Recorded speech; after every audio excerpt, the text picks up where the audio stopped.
The opening title on screen, The Shepherd of the Wasteland. Then came the sweet and eerie melody of birdsong wafting through the still air. Except, Kaminari couldn't help but whisper, "What kind of bird makes that sound?" Just then, something emitted a chilling shriek, reminiscent of a chainsaw being mercilessly put to rest. The screen flickered and brightened, illuminating the scene that unfolded before their eyes. The world as they knew it had met its end, and in this new era, nature had valiantly claimed its dominion. 150 years after civilization crumbled into ruin, sprawling highways had become winding rivers of lush greenery.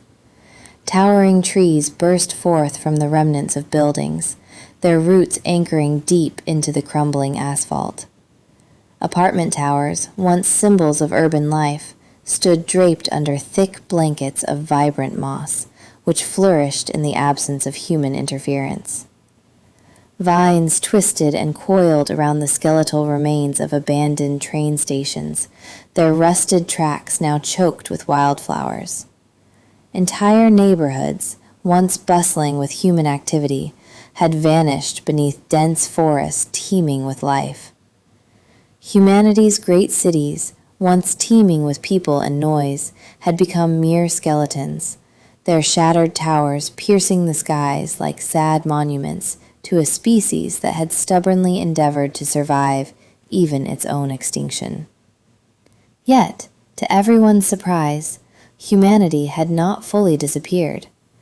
It had merely shrunk, retreating into pockets of existence where nature intertwined with the vestiges of the past. The settlement known as Hearthroot occupied what had once been a vast and magnificent botanical research reserve, a testament to the wonders of the natural world. 3 robust layers of wooden walls, crafted from ancient trees, surrounded this enclave, providing a sense of security against the wide beyond. Watchtowers sprouted like ancient sentinels among the towering redwoods, their canopies touching the heavens. Homes had been ingeniously constructed within the old, rugged concrete structures, now softened by moss and nestled between the sprawling roots of trees so immense that 4 men, arms outstretched, would struggle to encircle their massive trunks. The air was fragrant with wood smoke drifting lazily from warmly lit chimneys, casting a gentle haze over the compound. Children laughed and played as they chased chickens through the dirt, their joyous shouts intermingling with the clucking of the birds. Men crouched in focused determination, repairing old spears, their hands skilled and calloused. Women diligently cleaned animal hides, their movements graceful and efficient, while a rhythmic hammering echoed from the smithy where someone was crafting metal tools, skillfully shaping them for the tasks ahead. And beyond the protective walls, a sound reverberated through the air, something colossal and otherworldly bleated. The audience in the theater recoiled collectively, eyes wide with disbelief. "What the hell is that?" Kirishima shouted in shock. With an almost comic nonchalance, a sheep lumbered onto the screen. Though it was hard to call it that in the traditional sense, it had undoubtedly evolved from something resembling a sheep. Towering nearly 5 feet at the shoulder, it had a formidable presence. Its thick, pale wool enveloped its body like natural armor, unkempt and intertwined with thorns and stubborn burrs. 4 magnificent curling horns spiraled majestically from its skull, a wild contrast to the typical 2. Its bright yellow eyes sparkled with an intelligence that seemed almost unnatural, while its mouth, lined with an alarming number of teeth, was startlingly reminiscent of a predator rather than a mere grazing animal. Mina, her eyes wide with disbelief, pointed at the screen. "Why does the sheep have fangs?" she exclaimed, her voice a mix of shock and amusement. "Everything seems to have fangs these days," Pulsar replied with a cheerful grin, as if this were the most normal thing in the world. Cetera, ever the voice of reason, shook her head with a knowing smile. Not everything, Pulsar, she corrected playfully. Okay, fine, most things then, he conceded, shrugging lightly. The scene shifted, and the focus zoomed in on the sheep, which lowered its enormous head, showcasing its impressive set of sharp fangs. A peculiar sight indeed. As if on cue, a second sheep ambled into view, this one boasting an astounding 6 legs, causing Sero to exclaim in disbelief. Nope. Just then, someone suddenly leaped onto the back of the first sheep. A cascade of vibrant green curls bounced with the movement, and Katsuki found himself holding his breath, captivated by the scene unfolding before him. Izuku Midoriya appeared, but this was no ordinary Izuku. This was a different version, 22 years old, slightly leaner than Katsuki remembered, with sun-kissed skin dusted with freckles from hours spent outdoors. His curly hair had grown long enough to be tied messily behind his head, adding to his rugged charm. Dressed in patched leather trousers that looked well worn, sturdy boots, and a sleeveless tunic layered beneath a fur-lined vest, he exuded an air of adventure. A curved knife was strapped securely against one thigh, and a bow slung across his back hinted at survival skills honed over time. Scars crisscrossed his arms. These were not quirk-related scars, but rather marks of resilience. Cuts, burns, and old wounds that spoke to battles fought and survived. He smacked the enormous sheep affectionately between its horns. Bad Clover, he chastised the animal, his tone light, but there was a hint of mock seriousness beneath it. Clover, the sheep, grumbled in response, seemingly unfazed by the reprimand. Don't pretend you don't know what you did, Izuku continued, hands on his hips as he faced the creature. Clover resumed chewing, seemingly oblivious to its owner's frustration. You ate an entire basket of turnips, Izuku reiterated, raising an eyebrow at the sheep. Chew. An entire basket, he insisted, voice rising slightly. Chew. That was supposed to last us for a few days, he added incredulously. In a moment of defiance, Clover sneezed directly into Izuku's hair, creating a moment of awkward silence in the audience. Everyone stared, eyes wide, processing the unexpected turn of events. With a slow, comical resignation, Izuku wiped the sheep mucus from his face, his expression a mix of incredulity and annoyance. I'm going to turn you into socks, he declared, and, to the delight of the crowd, Clover merely bleated in response. Laughter erupted in the theater, filling the space with joy and amusement. Katsuki's lips twitched slightly as he tried to suppress a smile. Kirishima bent forward, chuckling heartily, while Mino was practically in tears from laughing so hard. Ochako covered her mouth, stifling her laughter, and even Shoto allowed a small smile to slip through his usually stoic demeanor. Katsuki maintained his focus on the screen, shaking his head incredulously. He's threatening a sheep with razor teeth, he murmured. Character growth, Pulsar declared, clearly enjoying the unexpected humor and warmth of the scene. On screen, a little girl came racing down the sun-kissed pasture, her laughter ringing like music in the crisp air. Papa, she called, her voice bright and filled with joy. She was 7 years old, her wild green curls bouncing as they were pulled back into 2 playful braids. Her brown skin, kissed by the sun, was dotted with an array of freckles that sparkled in the light.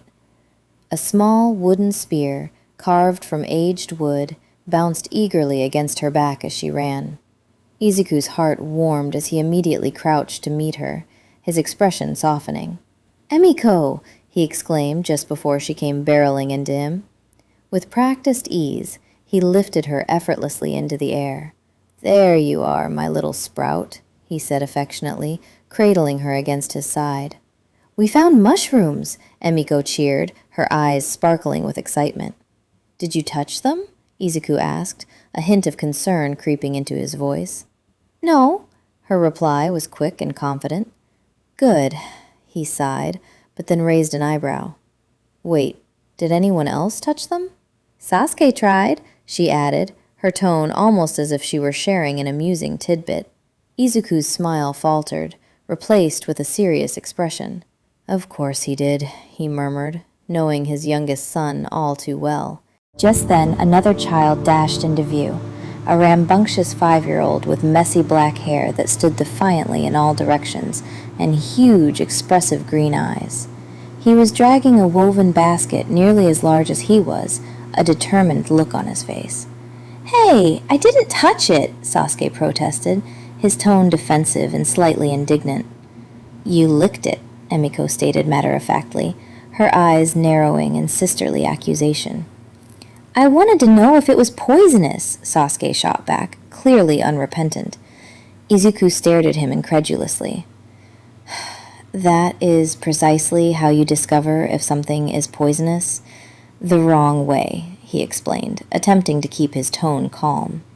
"It wasn't," Sasuke insisted, crossing his arms defiantly. "This time," Izuku sighed, a mixture of exasperation and affection washing over him. Sasuke, undeterred, climbed onto the low fence with all the bravado his little frame could muster. Instinctively, Izuku reached out and caught him just before he could tumble to the ground, a reflex he'd honed well over the years. There was a reassuring ease in his movements, no trace of panic or hesitation. With a gentle grip, he tucked his son beneath one arm. Sasuke erupted into giggles, clearly enjoying the moment, while Emiko remained balanced on his opposite hip, her laughter mingling with her brother's. Izuku took a deep breath, casting an amused yet bemused glance at both of them. "How have zombies failed to eat either of you?" he asked, half joking, half serious. "We're fast," Emiko replied proudly, her eyes twinkling with cleverness. "And we bite," Sasuke added with an impish grin that lit up his face. Izuku blinked in mock horror. "That second one concerns me," he said, shaking his head with an affectionate smile, already imagining the chaotic adventures that lay ahead with his spirited children. Inko made a small, choked sound, drawing the attention of everyone in the room. All eyes turned toward her, curiosity and concern etched on their faces. She stood there with both hands pressed firmly against her mouth, her eyes shimmering with tears that threatened to spill over. "My grandchildren," she managed to say, her voice trembling with emotion. Katsuki, feeling the weight of her sentiment but unsure how to respond, averted his gaze, staring off into the distance. Beside Inko, Mitsuki gently rubbed her shoulder, attempting to offer some comfort. "They're cute," she said with a warm smile, hoping to lift Inko's spirits.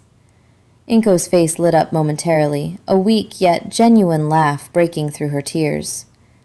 "They have his freckles," she cooed, her heart swelling with pride as she thought of her grandchildren. Katsuki couldn't help but mutter under his breath, "They've got his chaos, too." His words hung in the air, a nod to Izuku's unpredictable and exuberant nature that often sent him spiraling into a whirlwind of excitement. Inko let out a soft laugh, a delicate sound of hope mingled with her sadness. On the screen before them, Izuku appeared, a beacon of warmth as he carefully carried both of the children toward a vibrant flock of sheep that blanketed the meadow. The scene was alive with activity. Dozens of mutated sheep grazed lazily across the lush green expanse, each one more peculiar than the last. Some were enormous, towering over the kids, while others sported additional limbs that twisted and turned in unexpected ways. A few were armored with bony plates that glinted in the sunlight, and one particularly striking sheep had a tail that resembled a heavy mace, adding a bizarre charm to the motley crew. Among the flock, 3 sheep hovered closely around Izuku. Clover, with her playful demeanor, Pepper, a small black wool lamb that seemed eternally curious, and Grandma, a wise old ewe boasting an impressive 6 horns, her presence both regal and endearing. As Izuku gently set Emiko down, he pointed to Pepper's back hoof. "Check Pepper's back hoof," he instructed with a compassionate authority that came naturally to him. Without hesitation, Emiko nodded and rushed to obey, her small hands eager to help. "Sasuke, water trough," Izuku called, and at once Sasuke sprang into action, his determination evident. "Okay," he replied, excitement coloring his voice as he dashed off to fulfill the task. Katsuki, observing the scene unfold with a furrowed brow, noted, "They work." The reality of the situation sank in, defined by the industriousness around him. "Everyone works," Aizawa said quietly, his tone reflective and resolute. The screen before them bore witness to his words, showcasing a community where even the youngest children participated in the daily routines necessary for survival. Some children were seen collecting eggs from the hen house, their laughter ringing out as they raced to fill their baskets. Others diligently sorted herbs, their small hands deftly separating the fragrant plants. Slightly older than Emiko, a few toiled away hauling water from a nearby trough, their brows furrowed in concentration. Life in Hearthroot wasn't cruel. Camaraderie and shared responsibility knit the community together. However, it was also demanding. The reality was clear. Survival required everyone to contribute, to show up and play their part in the intricate tapestry of their lives. Izuku navigated through the flock of sheep with an ease that spoke of familiarity. Each animal was known to him, not just by sight, but by their unique quirks and characteristics. He could identify their individual injuries, decipher their temperaments, and recognize which ones were ready to be milked. He had learned to assess which sheep were prone to aggression, which ones were expecting lambs, and even those that might charge, simply out of the sheer defiance that came with the dawn. Yet, there was an unusual quality to Izuku's movements that caught the attention of others. Katsuki was the first to notice, his sharp eyes narrowing as he observed, "He's watching the trees." Aizawa's gaze shifted to focus on Izuku, his expression sharpening in concentration. It was true. Every few heartbeats, Izuku would cast a vigilant glance toward the far-off tree line, scanning the horizon with a soldier's precision. He assessed the landscape for potential entrances, sources of cover, and judged distances with an expert eye. The direction of the wind was not lost on him. He was alert to even the faintest shifts in its flow. As he moves, his fingers would occasionally brush against the home of the knife secured at his thigh, a subtle reminder of the readiness that lay beneath his calm exterior. In that moment, he was not just a shepherd. He embodied the essence of a soldier, alert, strategic, and in tune with both the land and the flock. The quiet tension in the air hinted at the unsaid knowledge that Setara's voice would soon bring forth from the shadows. "He was once a runner," she murmured, prompting both curiosity and a deeper understanding of Izuku's innate awareness of his surroundings. The scene shifted, transporting us into a vivid, chaotic landscape. A younger Izuku, barely 17, sprinted across the jagged remnants of ruined rooftops. His heart raced as he held a finely crafted bow in one hand, the smooth wood cool against his palm. A pack was strapped tightly across his back, filled with essential supplies that weighed heavily but offered security in this perilous world. Below him, 3 mutated wolves, their forms twisted and grotesque, raced along the debris-strewn street. Their eyes glinted with a feral hunger, and in a sudden burst of movement, one of the beasts launched itself upward, jaws snapping dangerously close. Izuku reacted instinctively, drawing back an arrow and releasing it in a fluid motion.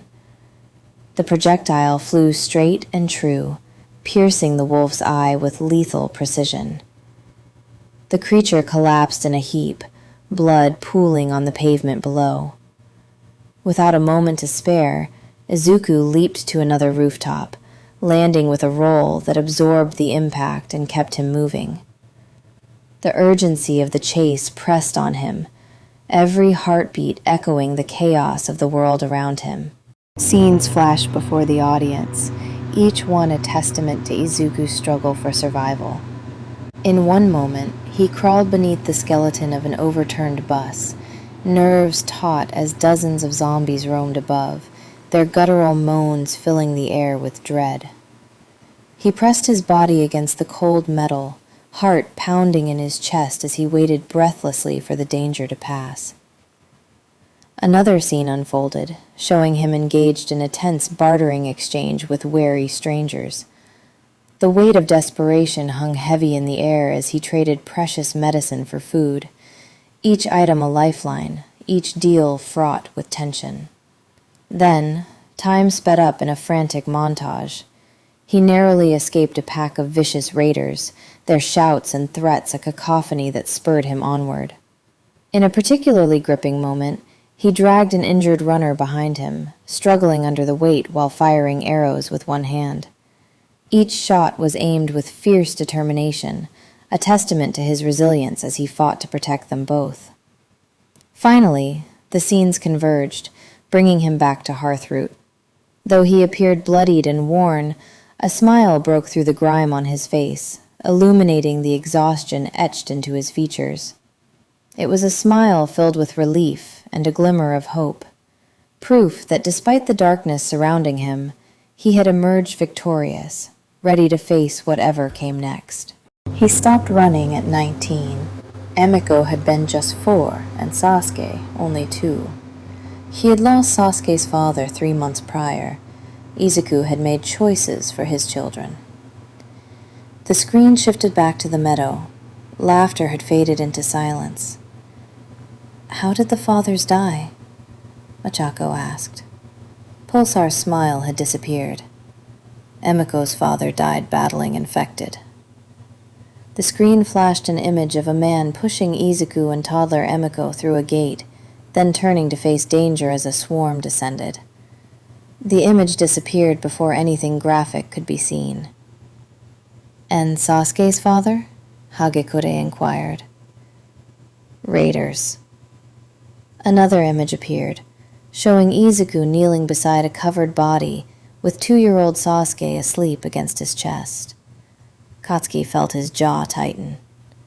"No one you know," Setada interjected. "Their identities don't match anyone here in this theater." Katsuki hadn't realized how tense his shoulders had become until a wave of relief washed over him. The screen continued. That evening, Hearthroot celebrated 2 successful births. A trader caravan returned, and the winter stores were nearly full. Music played around the fires. Izuku was sitting outside his family's cozy little house, working on fixing a harness. Emiko was leaning against him, reading from an old children's book. Sasuke was curled up asleep on his lap, and Grandma was somehow stretched out on the porch. Suddenly, Jiro asked, "Why is there a sheep inside the village?" Then the scene shifted. 3 grown men were trying to lift Grandma away, but Grandma wasn't having any of it. She gave each of them a headbutt. One of the men fell into a rain barrel. A woman approached, her hair gray and her presence strong, a scar marking one eyebrow. "Midoriya," she said firmly. Izuku looked up. "Chief Hana." The leader of the tribe settled down next to him. "Are you thinking about going out there again?" Izuku's hands hesitated for a moment. "Sometimes."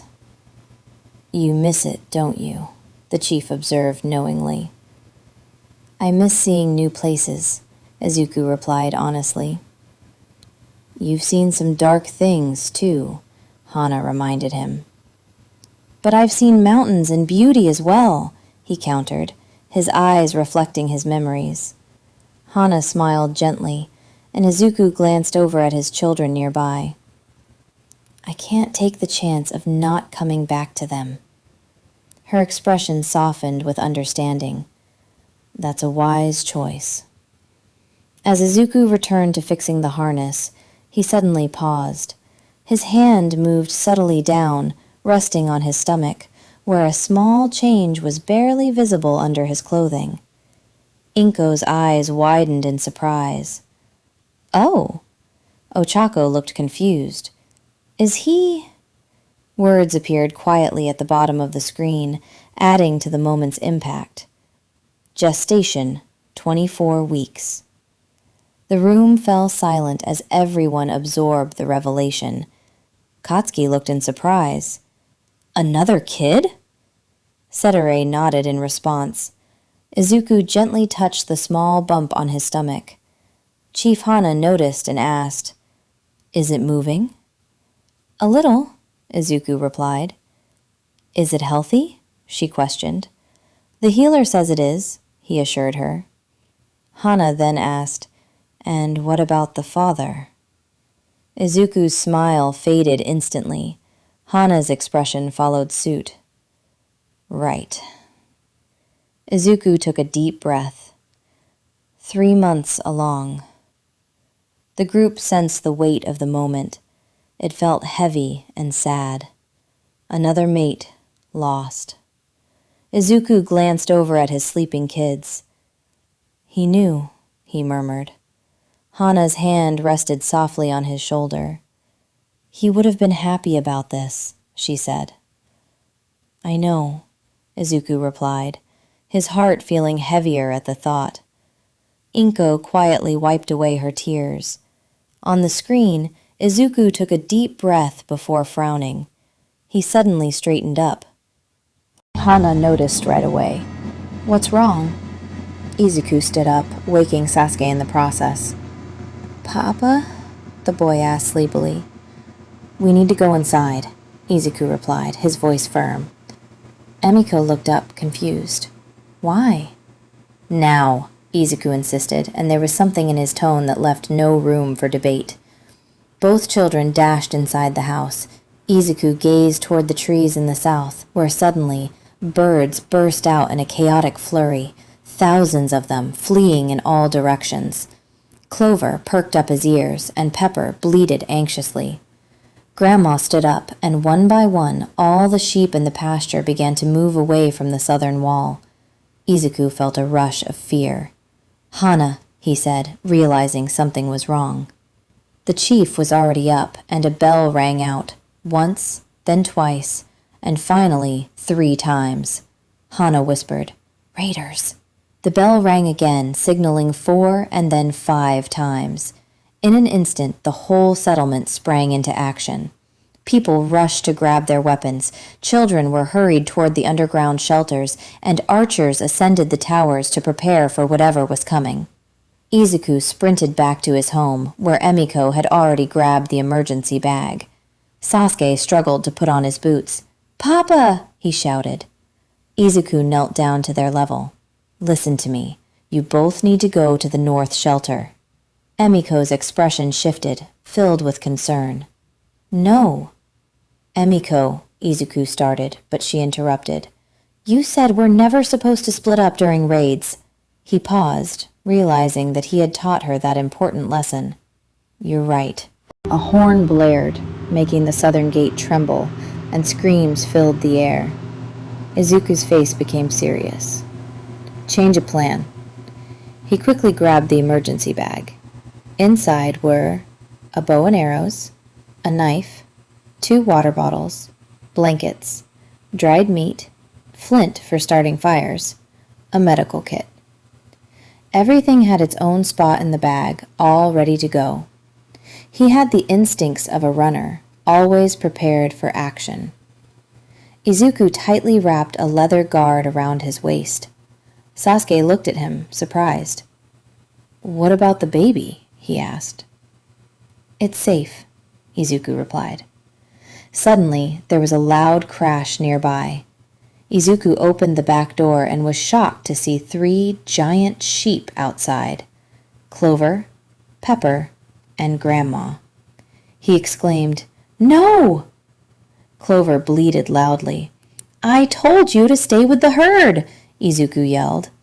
But Clover charged right through the fence. Pepper followed eagerly, while Grandma walked through the hole calmly. Izuku was in disbelief as the sheep looked back at him. "All right, fine," he relented. He lifted Sasuke onto Clover's back. Emiko climbed on Pepper, and Izuku got on Grandma. Then chaos erupted. The southern wall of their settlement crumbled as raiders rushed in. Some rode strange mutant horses wearing armor, while others had wild creatures on chains. Gunfire erupted and arrows flew through the air. Smoke quickly filled the area, and to make matters worse, zombies were closing in behind them.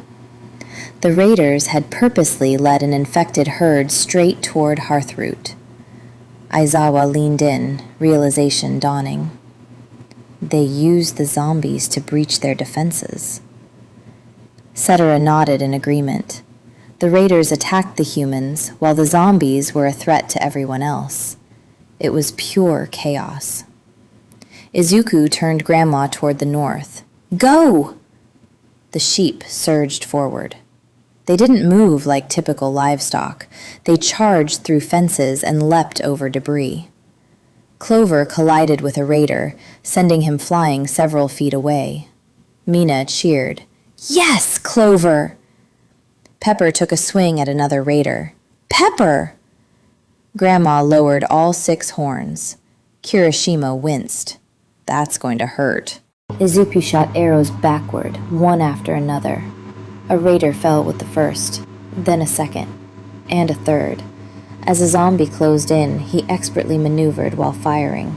No wasted motion, no second guessing. Being a former runner had its advantages. Emiko ducked low against Pepper's side. Sasuke clung tightly to Clover's wool. "Papa!" "I've got you," Izuku assured him. They reached the north wall, only to find the evacuation gate blocked. No time to hesitate. "Left!" Izuku shouted. Grandma immediately changed course, knowing another way out. A drainage channel lay beneath the western wall, too narrow for horses, but just right for children and, barely, for the sheep. They sprinted toward it. Izuku dismounted. "Emiko first," he directed. His daughter crawled through, followed closely by his son, Sasuke. Pepper squeezed through next, and Clover followed, grunting in annoyance as he did. Grandma refused. Izuku shoved. "Come on!" The ewe bleated angrily. "You are not dying because your butt is too big." Several people in the theater choked out chuckles. Grandma finally made it through, and Izuku quickly followed her. Suddenly, an arrow landed in the ground right next to his hand. "Omega!" a voice shouted, making Izuku freeze in place. Raiders. There were 3 of them, and one of them was smirking. "Alive," he said, which made Izuku's heart race. It wasn't fear that he felt, but a strong sense of focus. He gripped his knife tightly. One raider crawled into the drain where they were hiding. Izuku reacted quickly, stabbing upward. It was a swift and precise move, and he then quickly backed away. The second raider came in after him. Izuku kicked dirt right into his face to throw him off balance. Just then, Clover's head appeared, and with a powerful blow, the raider vanished from sight. Katsuki barked a laugh. "Okay, I like the sheep." Outside the wall, Izuku hurriedly gathered his children. They took off running, heading straight into the forest. Behind them, the town of Hearthroot was engulfed in flames. They ran until nightfall, pushing themselves to keep going until Izuku noticed Sasuke beginning to stumble. They found shelter in the hollow trunk of a massive fallen tree. It was too risky to light a fire. Izuku checked on both children to make sure they were okay. Luckily, there were no bites or serious injuries. Emiko had a scraped knee, and Sasuke had a cut on his palm. Izuku cleaned their wounds before checking himself, and discovered he was bleeding. It wasn't a lot, but he brushed it off, convincing himself it was just the stress from running. "I'm okay," he reassured Emiko, though it was the first time he lied to her, and deep down, he knew she could sense it. The next day, they continued their journey, carefully staying away from Hearthroot. Smoke still billowed from the ruins, and they could see raiders occupying the area. Izuku used a broken pair of binoculars to scan the scene, his expression becoming hard and unreadable. "Is Auntie Mara okay?" Emiko whispered, her voice shaky. Izuku spotted her in the distance. "She's alive," he replied, relieved but anxious. "What about Uncle Daichi?" Izuku searched the area but couldn't find him. "I don't see him," he said, his heart sinking. As he looked through the binoculars, he saw cages filled with people from Hearthroot, men, women, and children. Some were Omegas, separated from the rest. Fear washed over him at the sight. Katsuki's hands curled around his knees. "They're slavers," Cetera nodded in agreement. Izuku put down the binoculars, feeling a heavy weight in his heart. He realized he couldn't save them on his own. Not with 2 kids by his side, not when pregnant. That realization crushed him inside. He glanced back at his home. "I'm so sorry." With that, he turned away, feeling the loss deeply. 3 days later, the cramps started. Izuku tried to push through them. He walked, while his children rode the sheep when they got tired. They ate only what they really needed. Clover managed to find some roots that were safe to eat. Pepper had a knack for sensing zombies before Izuku even noticed them. Grandma, in her usual quirky way, chomped on part of an old road sign. Life went on, but Izuku began to feel more weary. Emiko, his daughter, noticed his change. "Papa?" "I'm fine," he replied. "You always say that," she pointed out. "Because I really am," he insisted. "You didn't sound fine yesterday." "I'm just getting old," he joked weakly. "But you're only 22. Izuku pretended to be shocked. "Who taught you how to count?" "You did," she laughed. "Terrible mistake, clearly." She smiled at him, but that smile quickly faded when he suddenly buckled at the knees. "Papa!" Izuku managed to catch himself against a nearby tree. Pain surged through his stomach. No, not now. Too soon. He placed his hand down and felt something wet. Looking at his palm, he saw blood. Panic washed over his face. "Sasuke!" he called. His son looked up, wide-eyed. "Get the blanket." Sasuke sprang into action without hesitation. Emiko's fear was evident. "Is the baby coming?" Izuku didn't have the strength to lie anymore. "Yes." "But it's too early," she cried out. "I know," he said, his voice trembling. Tears filled Emiko's eyes as she began to cry. Izuku gently held her face in his hands. "Hey, listen." She looked at him, wiping her eyes. "Do you remember runner rule number 7? She sniffed and nodded. "When scared, do the next thing." "Exactly," he confirmed weakly. Just then, another wave of pain hit him, and he doubled over, unable to hold back a scream. The theater was completely still. Everyone sat quietly, not a single person moved. Inko held on to Izuku's hand as he slept, her grip tight and comforting. Katsuki's eyes were fixated on the screen, wide with shock. He understood the situation all too well. Everyone in the room did. 24 weeks. No hospitals, no advanced medical care, no incubators, Nothing at all. On the screen, the children demonstrated everything their father had taught them. Emiko found a place to take shelter under an old overpass to protect them from the elements. Sasuke worked hard to gather blankets, while the sheep formed a protective circle around them. Izuku struggled, fighting through the challenges for hours. The cold rain began to pour down, and his screams echoed through the desolate landscape. Then, suddenly, somewhere further down the highway, a man paused in his tracks. He had blonde hair, broad shoulders, and a heavy backpack. A rough rifle rested across his back. Katsuki couldn't tear his eyes away. That looks like me. Alternate Katsuki Bakugo raised his hand, signaling for his group to stop behind him. His teammates were Kirishima, Denki, Mina, Shoto, Sero, and Jiro, each of them older, tougher, and equipped for survival. Denki furrowed his brow at Katsuki.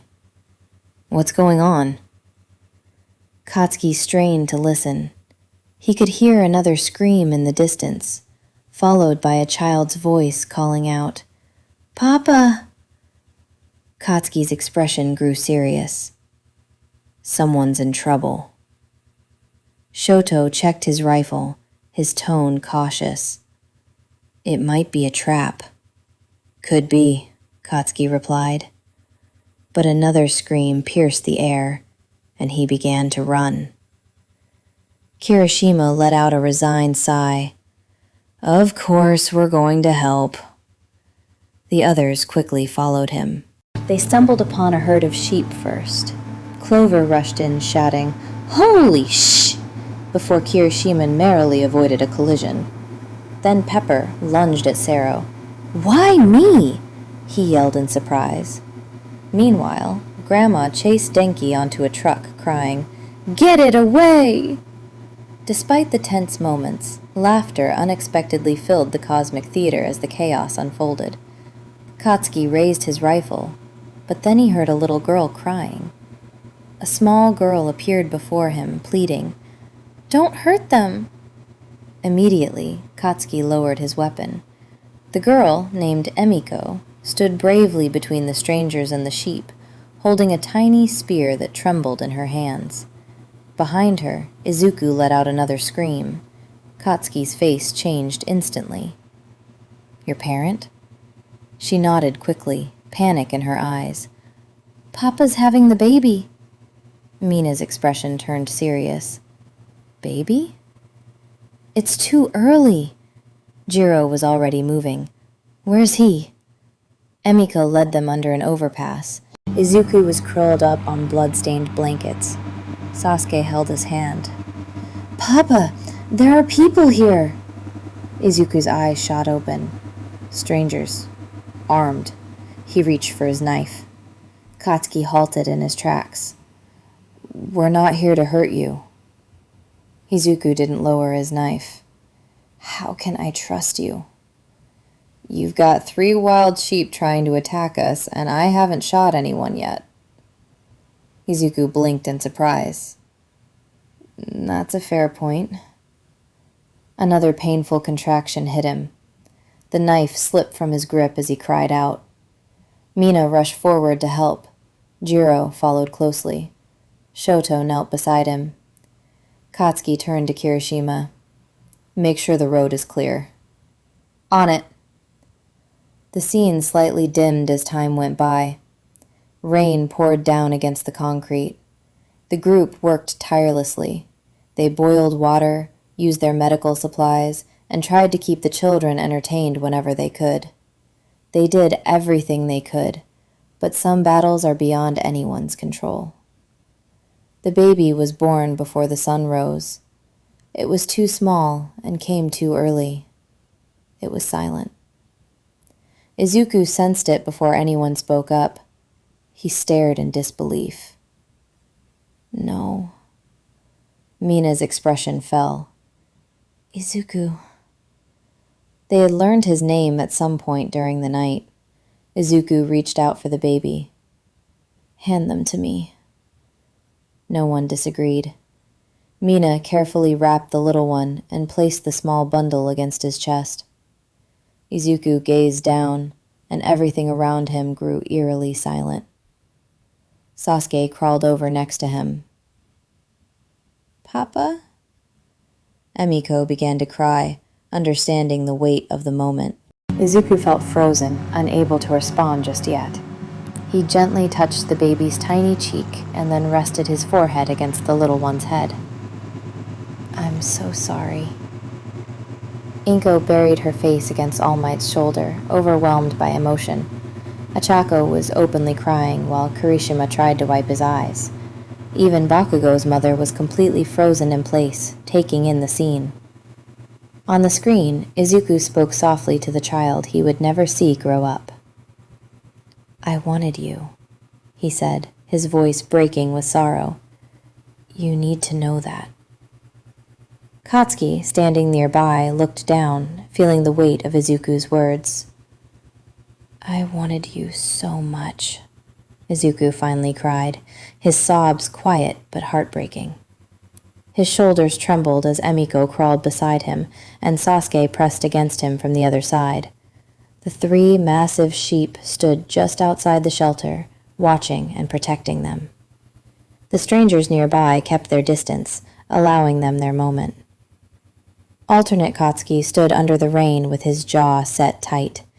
Jiro walked up to him, her tone serious. "He lost his settlement," she said quietly. "How do you know?" Katsuki asked, looking at her. "The girl told me," she replied. "Raiders attacked them 4 days ago. Slavers." Katsuki's gaze shifted south, in the direction they had been heading. "Same ones?" "The description matches," Jiro confirmed. After a moment of silence, Katsuki declared, "We're taking them with us." Jiro raised an eyebrow. "Are you going to ask?" "No," he replied firmly. "That's kidnapping," she pointed out. "I'm going to tell him he can come with us or come with us while complaining," he argued. "Still kidnapping," she maintained. "He just gave birth in a ditch," Katsuki retorted. "Underpass," Jiro corrected. "Whatever," he said with a dismissive wave. Jiro couldn't help but smile slightly. "You've gotten soft." "Tell anyone and I'll throw you at the sheep," Katsuki warned. From atop a ruined truck, Denki shouted, "Can someone please get Grandma away from me?" The image on the screen froze and the theater lights slowly brightened. Silence filled the room for several seconds before Pulsar sniffled loudly. Cetera glanced at him. "Are you crying?" she asked. "No," he denied. "You are," she insisted. "It's cosmic condensation," he said defiantly. "That's not a real thing," she replied. "It is now," he countered. Katsuki, however, didn't find it funny. He looked at the sleeping Izuku next to All Might, healthy, warm, and alive. Then he turned back to the frozen image of another Izuku holding 3 children, 2 living and 1 dead. His jaw tightened with anguish. Mitsuki watched her son carefully, stating, "You would have helped him." "Obviously," Katsuki scoffed. Across the theater, Kirishima smiled faintly. "Even Apocalypse Bakugo is heroic." "Shut up," Katsuki shot back. Denki raised his hand. "I have a more important question," he insisted. Everyone turned to him. He pointed at the screen, looking accusatory. "Why was Grandma specifically trying to kill me?" Pulsar quickly replied, "She hates you." "Why?" Denki exclaimed. "Your face," Pulsar answered simply. "My face?" he responded incredulously. Cetera pinched the bridge of her nose in frustration. "Grandma doesn't like unfamiliar blonde men," she explained. Katsuki turned slowly. Then why didn't she attack me? Pulsar grinned. Oh, she will. Katsuki narrowed his eyes. Watch that mean. Sitara raised a hand, signaling for quiet as the screen darkened. Letters appeared. Next. Chapter 2. 3 sheep, 7 strangers, and 1 very angry Omega. Beneath it, another line read, Clover bites Bakugo. The theater was buzzing with excitement. Katsuki jumped up, clearly upset.